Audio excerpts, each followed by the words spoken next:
Hello everyone, welcome back to my channel. সবাই কেমন আছেন? আশা করছি সবাই খুব ভালো আছেন। গুজরাটি বেঙ্গলি মিক্স লাইফস্টাইলের আরও একটি নতুন ভিডিওতে সবাইকে অনেক অনেক স্বাগত। সকালবেলায় চলে এসেছি ব্রেকফাস্ট বানাতে, যেহেতু কর্তামশাই বাড়িতে রয়েছে তাই ভাবলাম ভালো কিছু বানানো যাক। ভালো বলতে আজকে বানাবো হচ্ছে ছিলা। তো সেখানে আমি ময়দা আর সুজি, লবণ, হলুদ দিয়ে মিক্স করে রেখেছিলাম 15 মিনিট মতন। তারপরে এই যে গ্রেট করা গাজর, ক্যাপসিকাম, পেঁয়াজ, কাঁচা লঙ্কা, ধনেপাতা সব কুচিয়ে ওটার মধ্যে মিশিয়ে দিয়েছি। এবার তাওয়ার মধ্যে একটু একটু করে ফ্রাই করে নেবো। সেটা যেমন গোলা রুটি যেমন হয় ওই রকম করেই করব। তো এটা আমাদের খেতে খুব ভালো লাগে ছিলাটা। তো আমরা এভাবেই খাই ভেজিটেবলস দিয়ে, তাতে ভেজিটেবলসগুলোও খাওয়া হয়।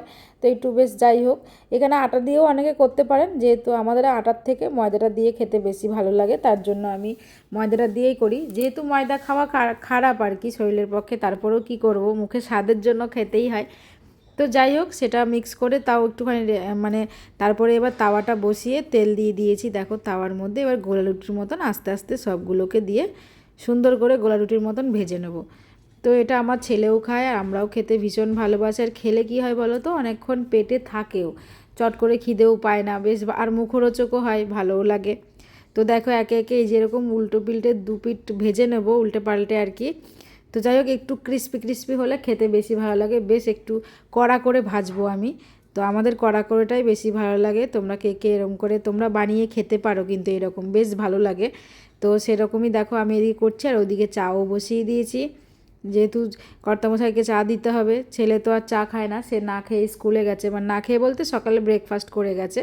তো এবার আমরা আমাদের মতন তাকে অমলেট দিয়েছিলাম আর ড্রাই ফ্রুটস, ওটা খেয়েই সে গেছে।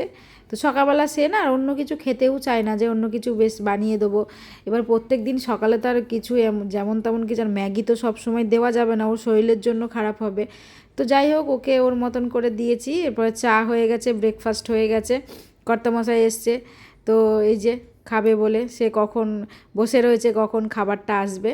তো আমাদের তো হয়ে গেছে চা, আর দুজনে মিলে এখন টিভি চালিয়েছি আর দুজনে মিলে ব্রেকফাস্টটা করব। ব্রেকফাস্ট করে তারপরে আবার অন্য কাজে লাগতে হবে। সকাল তখন ওই 8:30 মতন বাজে। আমাদের সকালেই ব্রেকফাস্ট হয়ে যায়, আমাদের খুব একটা দেরি হয় না। দুপুর 1টার মধ্যে খাওয়া হয়ে যায়, দুপুরের খাবার 8টার মধ্যে, ব্রেকফাস্ট হয়ে যায় 8টা থেকে 8:30-র মধ্যে। রাতের খাবারও ঠিক 8টা থেকে 9টার মধ্যে আমাদের খাওয়া হয়ে যায়। হয়তো 2-1 দিন ব্যতিক্রম হয়, কিন্তু বেশিরভাগ দিনই ওই রকম টাইমেই হয়ে যায়, যেহেতু ওনার ডিউটির হিসাবে আমাকে টাইম করে চলতে হয়। তো সেই জন্য আর কি। খাওয়া দাওয়া শেষ, তারপরে কিছু সবজি টবজি কেটে রান্না বসিয়েছি। আর ওদিকে কাজের দিদিটাও চলে এসছে, উনি ওনার মতন কাজ করছে। আর আমি এই যে দেখো রান্না বসিয়ে এদিকে আমি কাজ করছি, বাসনগুলো পড়ে রয়েছিল। আমি এরকম করেই কাজ করি, না হলে কী বলতো, একবারে রান্না করে নিয়ে পরে যদি কাজগুলো করতে যাই না, একটুকু মন লাগে না কাজ করতে। মনে যেন কত কাজ রয়ে গেছে, এত কাজ কে করবে, একটুকু ভালো লাগে না। তো যাই হোক, এরম করেই কাজ করি, আমার মতন অনেকেই এরকম করে। আর রান্না করতে করতে না দেখবে অনেক কাজ হয়েও যায়, খুব একটা মানে ইয়ে লাগে না আর কি, যে কখন বলতে বলতে কাজগুলো হয়ে গেল। তো যাই হোক, ওদিকে কাজ হচ্ছে আর এইদিকে দেখো রান্নাও হচ্ছে। আজকে একটু বড়ি দিয়ে বাঁধাকপি করব, যে বাঁধাকপিটা আমার ভীষণ ভালো লাগে, গরম মশলা ফোড়ন দিয়ে বড়ি দিয়ে বাঁধাকপি করি আমরা, ভালোই লাগে। আর নতুন আলু দিয়ে, এই যে জ্যান্ত রুই মাছ ছিল আগের দিনে নদী থেকে আনা, সেই মাছ দিয়ে একটু বেশ মাখা মাখা করে একটু তরকারি করব। তো যাই হোক, আমাদের শ্বশুরবাড়িতে না খুব একটা ঝোল খুব একটা সবাই খায় না, কিন্তু আমি যেহেতু ঝোল টোল সব রকমই খাই, তো সেই করতে আমাদের কর্তামশাইও শিখে গেছে আর কি ঝোল টোল খাওয়া। তো যাই হোক, এখানে আমি আদা আর জিরে বাটা দিয়ে মশলা কষিয়ে আলু ভেজে রেখেছিলাম, মাছ ভেজে রেখেছিলাম। তারপরে এটা কষিয়ে তারপরে জল দিয়ে দেবো, আর ফুটলে নামানোর আগে গরম মশলা চাইলে অনেকে দিতে পারে, অনেকে নাও দিতে পারে। তো আমি একটু গরম মশলা দেবো। তো এই যে দেখো কষানো হয়ে গেছে, তারপরে জল দিয়ে দেবো, তারপর ঢাকা দিলে কিছুক্ষণ, যেহেতু নতুন আলু না তাড়াতাড়ি সেদ্ধ হয়ে যাবে, বেশি জল দেওয়াও লাগবে না। আর নতুন আলু দিয়ে তো মাছ বলো মাংস বলো যে কোনো জিনিস বেশ ভালো লাগে, আলু সেদ্ধ ভাতও ভালো লাগে। আমরা যেমন নতুন আলু সেদ্ধ দিয়ে ফ্যান ঝরানো যে মার ভাতটা হয়, সেটা আমরা খাই, আমাদের ভীষণ ভালো লাগে, অনেকেই খায় এরকম। তো যাই হোক, এই যে দেখো কথা বলতে বলতে মানে তরকারিটা কষিয়ে জল দিয়ে দিলাম, এটা হচ্ছে ফুটুক, তারপর ঢাকা দিয়ে দেবো।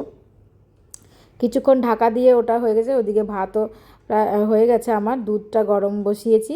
আর এই যে দেখো মাছের ঝোলটা প্রায় ফুটে গেছে, এবার মাছগুলো দিয়ে 5 মিনিট মতন ফোটাবো, তারপর গরম মশলা দিয়ে নামিয়ে নেবো। তারপর তো আবার অন্যান্য কাজ রয়েছে, আর আমার দেরি হয়ে গেছে বলে আজকে কর্তামশাইকে বলেছি পুজোটাও তুমি আজকে দিয়ে দাও, যেহেতু আমি এখনও স্নান করতে পারিনি তার জন্য সে দিয়ে দিয়েছে। তারপরে দুপুরের খাওয়া দাওয়া করে আমরা রাতে দুপুরবেলা একটু শুয়ে পড়েছিলাম। তো শোয়া থেকে উঠে ছেলে অনেক দিন থেকেই বলছিল ছোলে ভাটুরে খাবে, বানানো হচ্ছিল না। তো ভাবলাম আজকে যেহেতু রয়েছে, তারপরের দিন শনিবার পড়বে, ছেলের স্কুলটা ছুটি থাকবে, তাই ভাবলাম ছোলে ভাটুরে করে দেওয়া যাক ছেলেকে আর কি। না হলে আমি খুব একটা দিই না, কারণ অ্যাসিডিটির সমস্যা হয়ে গেলে স্কুলে সমস্যা হবে, হয়তো বমি টমি যদি করে। আমার ছেলের একটু এই অ্যাসিডিটির সমস্যা আছে, মানে সবারই, আমাদের বাড়ির সবারই আছে। তো ভাবলাম ছুটি যখন আছে যা করে দেওয়া যাক ওকে। তো সেই মতন দেখো এগুলো করছি, আর বানিয়েছি ছোলেটা তো ভালোই হয়েছে ছোলেটা খেতে। আমি আমার এখানের পাশের ঘরে একজন ভাবি ছিল, তার থেকেই শেখা আমার ছোলেটা, তার মতন করেই বানানোর চেষ্টা করি, দারুণ হয়েছে। তো এদিকে দেখো, আর যে আমি ভাটুরেটা বানাচ্ছি না, ওখানে ময়দা, সুজি, আটা দিয়ে সব মিক্স করে রেখেছিলাম, তার জন্য অনেকটা ফুলকো ফুলকো হয়ে গেছে। তো সেটা অনেকক্ষণ ফুলেও থাকে। তো ছেলে দেখো ছোলে ভাটুরে হচ্ছে বলে ছেলের আর আমার নাচ শুরু হয়ে গেছে, ছেলে নাচছে যে মা আজকে ছোলে ভাটুরে বানাচ্ছে, মা ছোলে ভাটুরে বানাচ্ছে। তো বাচ্চাদের এই ছোটো ছোটো খুশিগুলো বেশ ভালো লাগে। তো সেখানে আমি একটু নেচে দিলাম আর কি ছেলের সঙ্গে। ছেলে খুশি যখন আমরাও খুশি। তো দেখো ছেলে সবার আগে খেতে বসেছে। আজকে আর ওকে খাইয়ে দেওয়ার দরকার হবে না, ও নিজেই খেতে পারবে। তো দুজনে মিলে খেয়ে নিলে, ছেলে তো বলছে দারুণ হয়েছে। তো চলো আজকের মতন ভিডিওটা এখানেই শেষ করছি। তোমাদের কেমন লাগলো ভিডিওটা অবশ্যই কমেন্ট করে জানাবে, ভালো লাগলে লাইক কমেন্ট শেয়ার করে দেবে। টাটা।